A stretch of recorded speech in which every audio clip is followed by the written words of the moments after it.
Hello, everybody, and welcome to What's Jay Reading, the home of the bizarre and unknown. Today, we're doing something a little bit different, whereas we're doing a brand new comic released just today. As has been discussed, obviously, on this entire YouTube channel, we primarily focus on tokusatsu content.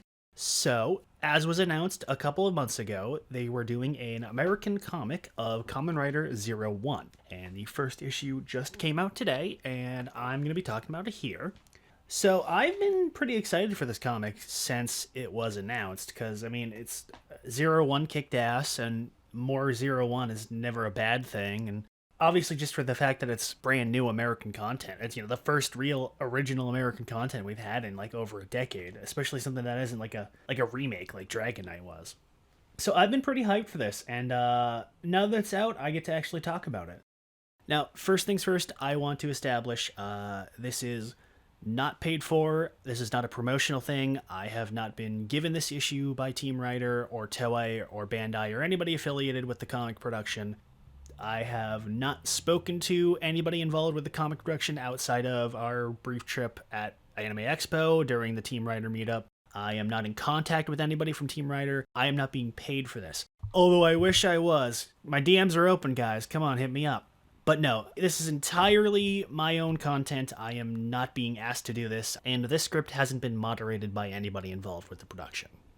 Okay, so quick recap of the plot. It picks up sometime around episode 8 or so of the show. Aruto has his default progress keys. Fua and Yua are here. Horby shows up, but he doesn't have his rider belt yet, or at the very least he isn't transformed, so exactly when it's placed is vague, but sometime between episode 8 to 10. So the plot primarily focuses on the debut of a brand new, previously unshown rider, calling himself Ragnarok, who basically he just wants to kill all the Kamen Riders. That's about it. So first issue is about a third of the issue is setting up basically the characters in the setting, recapping basic plot details, or Aruto's origin, aims, all that stuff. So, about what I expected. It's nothing exactly exciting. If you've seen the show, you pretty much know it. The actual bulk of the issue is honestly pretty story devoid, because it opens up with Aruto being interviewed by Ames, basically just recapping, again, like I said, recapping the events of the show up to that point. Just explaining, who the Humagears are, how Aruto got his belt, the, Ames guys and their riders and stuff like that. And then the villain Ragnarok just kind of shows up out of nowhere, and he's here to just kick everybody's ass. That's about it. He pretty abruptly debuts. He's not really established. He just kind of literally just teleports in, basically, and is here to kick everybody's ass. So Ragnarok as a villain, the design is really good. Honestly, that's probably the best part about this, is his design. It's very good. The design that he showed off in the advertisements, the glowing magma look with the scarf and everything, he doesn't actually take that look until the very end of the issue. Throughout issue 1, he takes a form largely evocative of Flaming Tiger. And then in the very end of the issue, he takes the form that he's shown in the advertising. And I like the sort of default form. It's very unique. It like I said, it resembles it, but it's kind of like a corrupted version, and it looks pretty interesting. Reminds me of a little evocative of like Tiger Mask too, with the helmet design. But as a character, he's just kind of a generic doomsday villain for the most part. He doesn't really have any motive or origin or anything like that yet. He's just here to kill Aruto because plot. Which I guess is fine for a first issue. That's fine. You don't need to dump the entire villain's origin and everything immediately in the first issue. But so far he's impressing on looks, but not really doing anything further than that.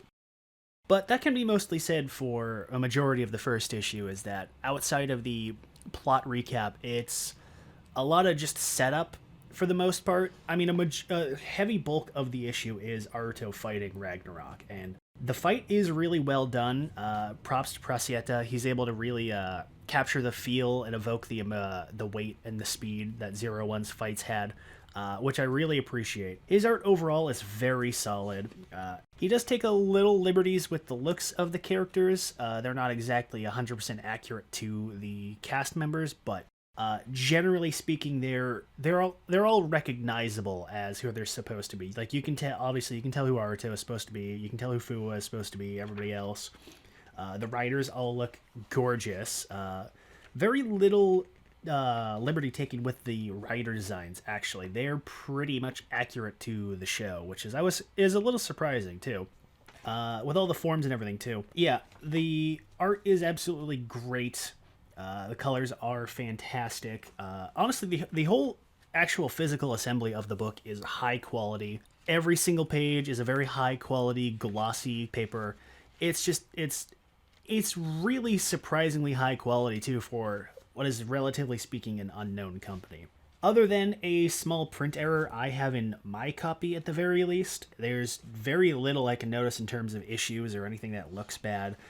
Very, very solid work with the art. But yeah, for the actual bulk of the issue, it's majority a fight between Aruto and Ragnarok. We get a nice little spread of Aruto showing off all the forms he has and their different effects. A nice little form roulette, which is always fun. I always enjoy when they do that. But the fight does drag, because it's the majority of the issue, it does drag on for a little bit, which is a little bit of a disappointment. But yeah, there's not a whole lot really to say about the plot. Ragnarok and Naruto fight basically for the majority of the issue, and then the two exchange blows. Ragnarok doesn't really have any motive established beyond he wants to kill the riders. And then the issue just kind of ends on a cliffhanger with 0-1 beaten. That's about it. Very sparse in terms of plot, which is about what I expected for a first issue. I'm surprised how little of the first issue is set up of the plot and the characters. But at the same time, in terms of content, yeah, this was about what I was expecting. But I actually really like the writing. It's pretty well done. Easton has a very solid feel for the characters. Everybody feels authentic to how they are. Aruto's a little more quippy in this than he is in the show. He makes a lot of, offhand jokes during fights, which he never really did in the show. Usually in the fights in 0-1, he would be relatively serious outside of one or two, jokey bits, usually when the fight was done. Here he makes a lot of quips with the different forms. Here when he turns into biting shark, he makes a joke about cutting up Ragnarok into a bento box, or making shitty ice puns when he becomes freezing bear. Stuff like that, which is in character for Aruto, but is different than the show. So it's not like a problem or anything like that.